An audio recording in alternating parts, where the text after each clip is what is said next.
Good afternoon, Granvilla family. My name is Nina Corsi, and I'm the Regional Director of Operations for Granvilla's Northeast region. The purpose of this video is to give you a couple of updates in regards to some changes with COVID within the state, as well as a little update on this storm that's coming our way.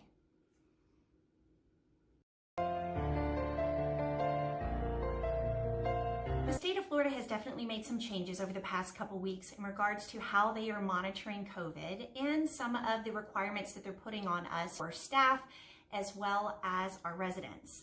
The state has kind of turned from a testing-based strategy to what they're calling a symptom-based strategy.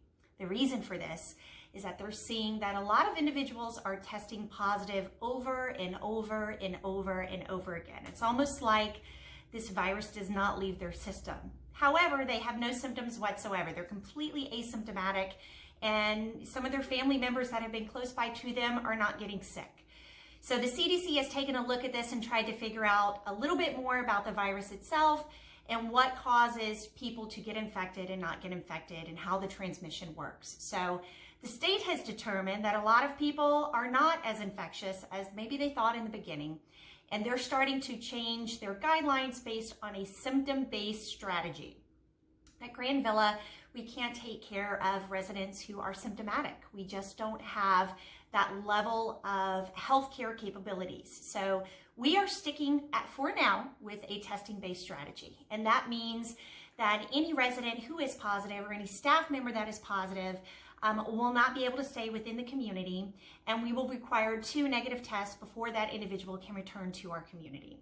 I'm not sure that this will be forever, but it is definitely a thing that we do to err on the side of caution because our resident safety is always going to be the utmost importance. So we are sticking with that testing-based strategy.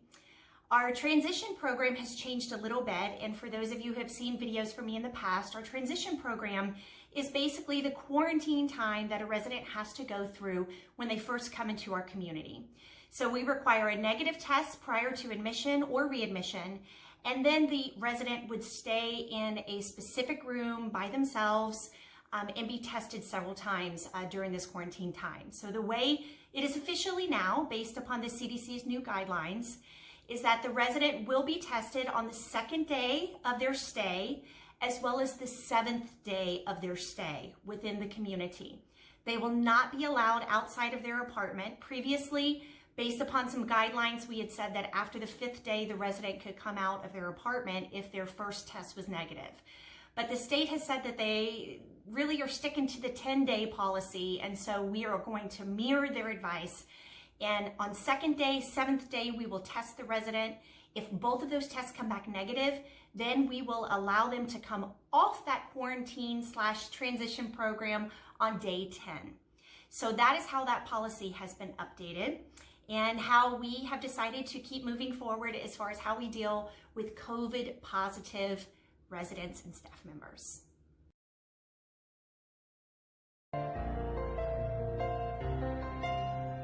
There is a storm a-coming, and we are prepared. So each one of our properties in the Northeast region have all of our updated both staff member list as well as family member list. We will be in contact with you if there is any need to be.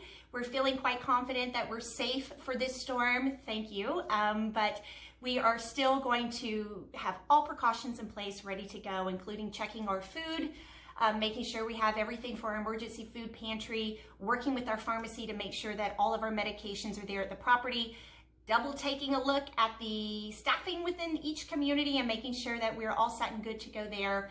But we're feeling very confident that we are fully prepared, and we have the great support of our home office team that has been very good during storms to give us whatever we need. So our hurricane preparedness kits are ready to go. We've got plenty of batteries, plenty of flashlights, lots of water and food ready to go in the event that this storm rears its ugly head towards us, but we will pray that does not happen. So please contact your executive director if you have any questions, and have a very safe weekend.